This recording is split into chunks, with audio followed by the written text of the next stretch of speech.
Welcome to another episode of The Man Space. Coach Kunle and I are extremely thrilled and delighted to week after week feature different gentlemen from different parts of the world to share their stories, to share their journeys, and explore the places and spaces that are dear to them and the impact they are creating, and what support and collaboration looks like for them because we live in a world and time where men are still being raised to believe that they can do it alone. They have to stay strong. They shouldn't ask for help. And seeking support or leaning in is weakness.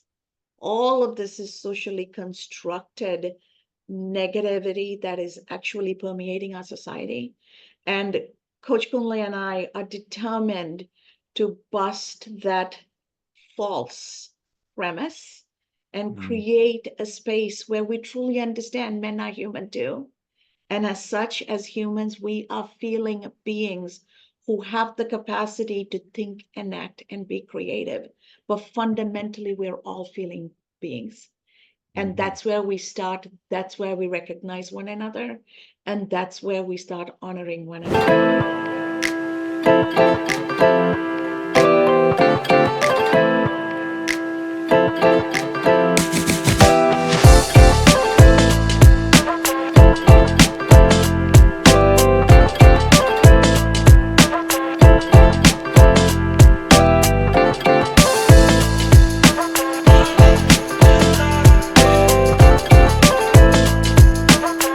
So today, join us in welcoming CEO K, Coach K, all the way from the UK. Welcome to the Man Space. Delighted to have you.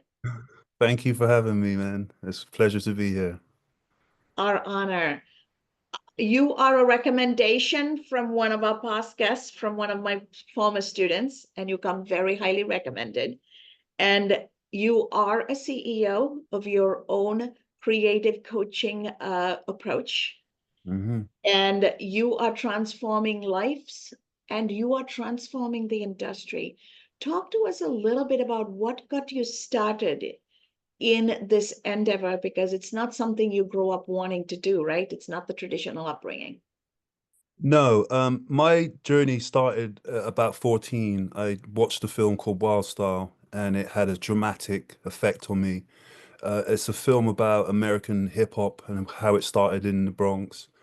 Um, I grew up in a council estate in the UK that's predominantly white, so I didn't have any role models around. Didn't have anybody to look up to except for my brother. And growing up in this, the 70s, there was no one like me on TV. So when I saw this film, I immediately gravitated to it. The next day, me and my brothers, we emulated it. We started our own crew. We started DJing, rapping, graffiti, and the whole thing. We took on the whole hip hop b-boy mantle. I did that for quite some time. I was very fortunate that my brother made a record. We ended up getting signed at 19. We had a top 10 hit. We toured a little bit, and then, the raves in the field started. So in England, back in the sort of early 80s, late 80s, there was this whole movement, you know, going to raves every weekend in the fields. We did that, and that led on to this, hearing this music. And the music was very different. It was something people were calling rave or jungle techno. And because of the my background of hip hop, I was listening to it from a certain point of view. We started to hear something in this music that was really attracted to us, and we were experimenting, and we came up with a form of music that people call jungle drum and bass today. So I was one of the early pioneers of that. Um, Through that experience, me and a few guys, we started a label. That label was called Full Cycle. Um, we got a lot of success. We were like the pioneers of a new sound, pioneers of a new culture. We invented a lot of new techniques and standards, things that people still use today. Um, and then that project lent onto something really interesting. The my partner was called Ronnie Size. There was DJ Die. There was Sub and MC Dynamite. We created this project called Reprazent, and Reprazent was a band, one of the first band projects that took that sound and then took it to the next level. We ended up playing all around the world. We got signed to Giles Peterson's record label, Talking Loud. And then we ended up winning the Mercury Music Prize in '97. And everything changed after that. And so my life from the age of about 16 right up until maybe like almost 40 was music, music, music, music, travel, travel, travel, DJing. We were the first to do music. We were the first to be these DJ producers. We were the first to, you know, DJ this sound around the world. And, you know, we were the first to start a label. And so we were the first pioneers of lots and lots of things. And I got to about 40 and I was burnt out. I was completely wiped out. And I remember I'm remembering I was standing in the club of one of our nights, and I just had this overwhelming feeling that I'd been denying for a long time. This wasn't just like it didn't just occur then. It was happening for 2 or 3 years, but I kept pushing it down because it didn't make any sense. And so the thought and the feeling of what was coming up was, is this it? You know, is this what you've spent your last sort of 15 years of your life for? And, you know, it didn't make any sense. I was successful. I was wealthy. I had house, car, beautiful partner. I had everything on paper, what they say you're supposed to be happy, but I was miserable. I was the worst I'd ever felt in my life. And I couldn't understand why. And so within about 6 to 8 months of, you know, coming, making that sort of declaration, I left the scene. I left the business that I'd created and I just stopped. I needed to sit down and really just meditate and just clean up and just try and understand, you know, where I'd went wrong. I thought I'd made a mistake or something. And so within it, in 7 years, I totally rebuilt my life. I totally changed. Became, you know, I was DJ Krust, and then, you know, I took on the moniker K. And I rebuilt my life. I started coaching and mentoring. I started helping people who were going through the same thing that I was. And it's, you know, what you said about men suffering in silence. I was one of those guys, you know, and I knew loads of creators, and especially in the music business, you don't complain. You don't let anybody know there's a problem, you know, and I suffered from a lot of guilt around that as well because I was, you know, I came from the streets, then I was making money, and I didn't feel like I could complain to people. It's like, what have you got to complain about? You made it, you're successful. And so that was running in the background. So I kept it to myself. And, you know, I could see there was lots of other people who were doing a similar thing. So I spent, you know, the next, you know, 7 years rebuilding myself, helping other people. And then that became the new thing. My new thing was coaching and mentoring. I started a company called Disruptive Patterns. And then that really just changed my mindset about life, business, consciousness, spirituality. And I learned a lot about, you know, operations, how to build businesses, how to build brands and stuff. And I started a CBD oil company with my partner. And we've built that up. We're still running that. And now I've rebranded my company to be called Adapt the Canvas, and really that's a play on helping people understand like we're in a changing environment, and in the last say in 10 years it's been rapid development, rapid change. And so what I'm helping people with now is understanding how to think about these changes, how to think about the next 10 years, how to position yourself as a creator, how to monetize your art, how to create art and not content, and how your language is really affecting what you believe about yourself and how you see yourself. And about 6 years ago, I got back into music, and using all of these concepts, I created one of the best projects that I've ever created. And that's been a really inspiring time for me. Um, and so at the moment, I'm just working with groups of people. I've got my own school platform where I'm working with creators, and I'm developing, I'm helping, I'm sharing, I'm guiding, and, you know, I'm enjoying what I'm doing at the moment. And so it's definitely been an unorthodox way to get to where I have done, but I feel like it was something that I had to do because it's something that I needed, and then I noticed how it could help other people. Wow. That was absolutely amazing. I mean, the story you've shared just in a couple of minutes, it's a lot. I mean, it could come like in a whole book that a lot of people will learn from. You started quite early, and I mean, one thing I also you know talk about is the fact that it's important to realize one's purpose as early as possible. The earlier, the better. So you get into the niche you want to practice, and you do whatever you want to do purposefully. And that is so important, yeah, in guiding the society, guiding the young kids right now. But one thing that is so striking, it's that turning point whereby you are aware that there is a need for a review. I want you to talk to us.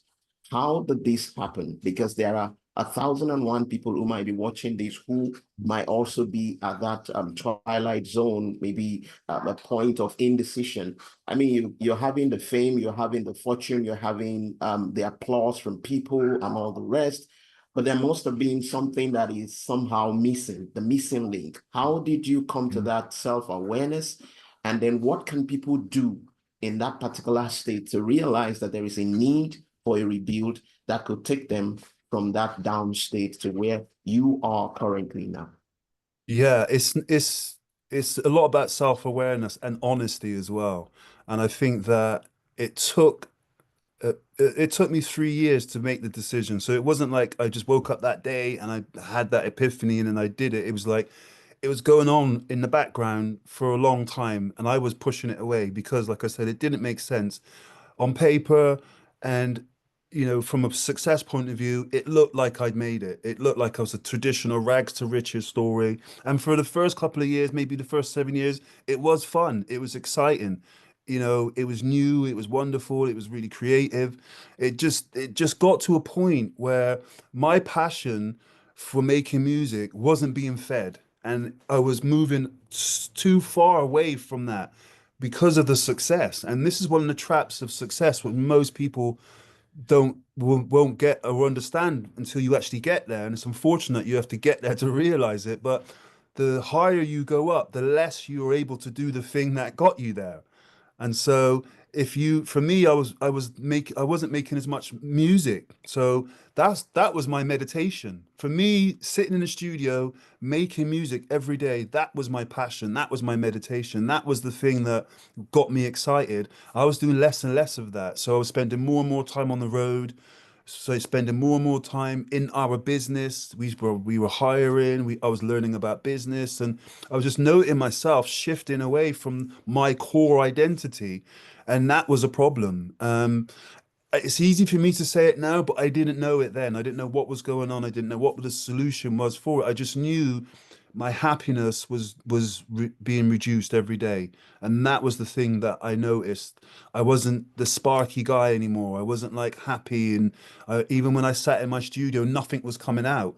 I wasn't able to make any music, and the music that I was making wasn't up to the standard that I was used to making. And so I could feel something was off. I could feel something wasn't, right anymore. And I just kept hearing this internal voice saying, you need to slow down, you need to stop, you need to have a break. And I was just thinking about the money. I was earning great money. And part of me was saying, if you don't do this job, you're not going to survive. And I think that was a big thing for me. And I know that's been a big thing for lots of creators where you're self-employed. You've been doing this thing for 10 or 15 years and you're so good at it, to retrain or to do something else just seems like a massive mountain to climb. And when you've got income, when you've got a house, when you've got a family, you've got commitment, like to change trajectory, to change direction in that position is very, very hard. And on top of all of that, your identity, my identity was built up of this DJ Krust. I was this guy and I'd created this vehicle. So I was a victim of my own success in a way because I created this vehicle, DJ Krust, to get out of the the council estate that I lived in because Kirk K at the time, he's 14, 15, 16 years old. He's just left school. He's got no qualifications. He doesn't really have, much to look forward to. School says that the best you'll ever do is be a bricklayer or a mechanic, and I've got big dreams, but I don't know how to achieve them. And then I see this film Wild Style, and I see these guys, they look just like me. They're growing up in worse condition than me, but they've made something of themselves. And I was like, I could do that. I could learn how to DJ. I could learn how to make music. I could learn how to rap. I could learn how to be a b-boy. And it was within, my grasp to be able to do that. And so when I accomplished that, you have to remember there wasn't anything before then, so when I accomplished that, why would I let go of that? That was my huge achievement. I was self-taught. There was a group of us. We taught ourselves. We clawed our way out of the gutter, and we became significant. We got success. We became recognized for something that we created, that the system said we would never be able to create. And so that was deeply ingrained in my consciousness, that if you let this go, who will you be? And I couldn't answer that question for a long time. So I just stuck at what I knew how to do. And I believe that that's what we do, because we can't answer that question. And we need to get a clear idea of what it is that we need to do. Where am I going to get money from? How am I going to live? How am I going to pay? I didn't know any of those questions. I didn't have the answer to any of those questions for 2 to 3 years. And it was very, very challenging. And my career took a dip, my income took a dip, the car went, like all of the trappings of success went. And so it was a very, very tough time in life. And I understand, and to be fair, I'm very impulsive. And so if I was going to do it again, I definitely wouldn't have just left. I would do it in a slightly different way where I could have managed it. But I was very impulsive. I was like, no, I'm gone. I'm going to go. And I didn't really have the plan B figured out.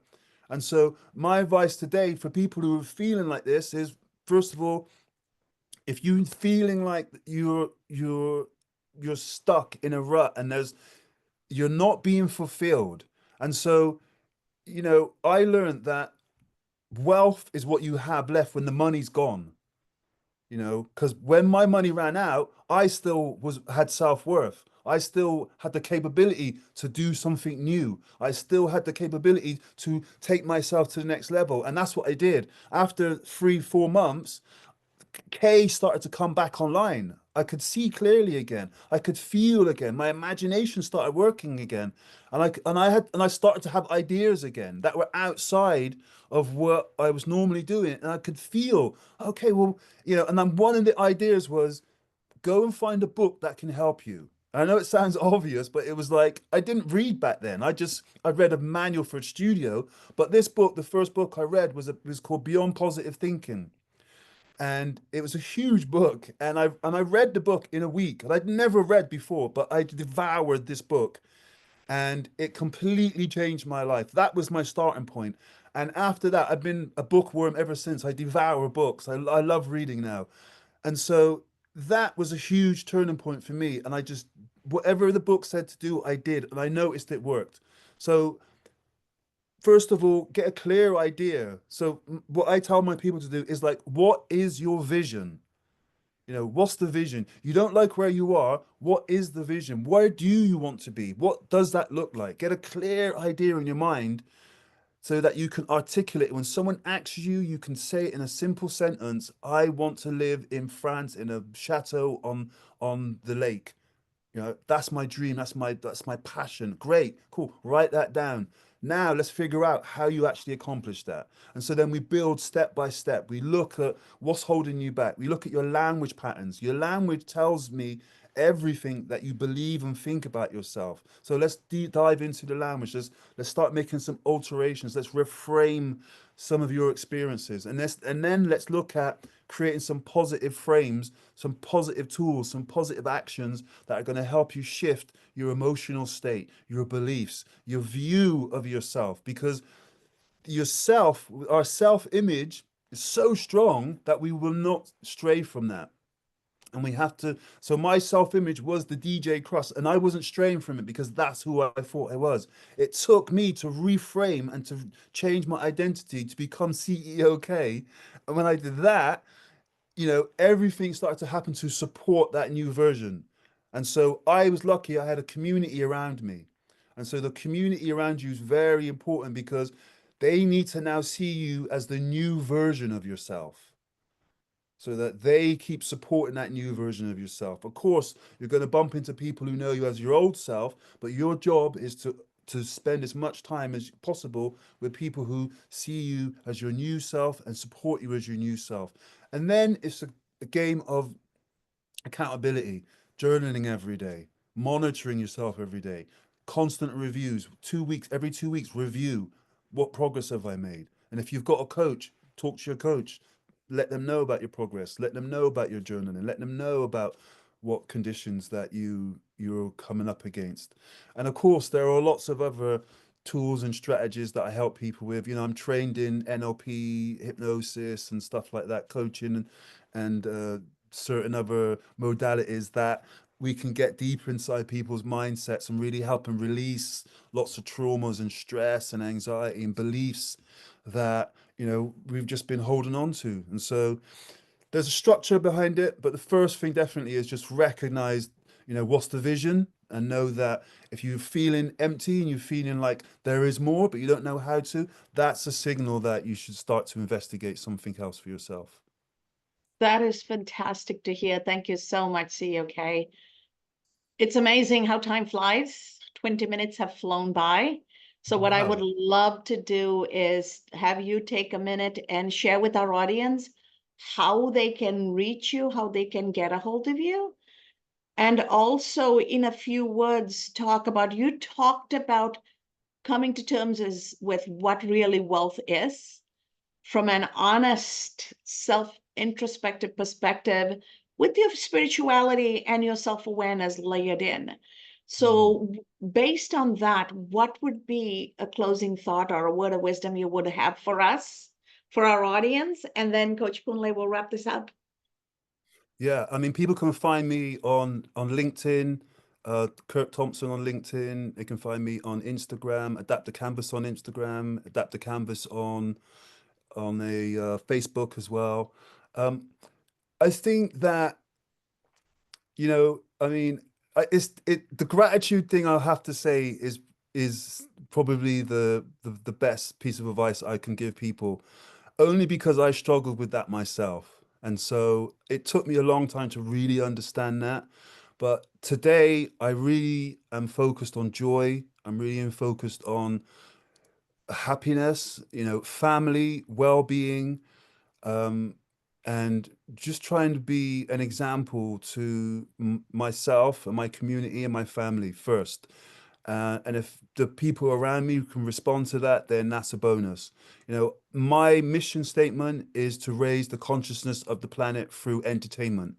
So I've dedicated my life from now on to only do things that have a meaning and purpose. So since I've been doing that for the last 10, 15 years, it's been a crazy wild ride, but it's very, very powerful. The people that I've met, the opportunities that I've come to have, it's been fantastic. So I think, you know, be grateful for what you've got. You know, the universe gives us opportunities in the most mysterious ways. You know, when the door opens, you know, walk through it with an open mind to see what's on the other side.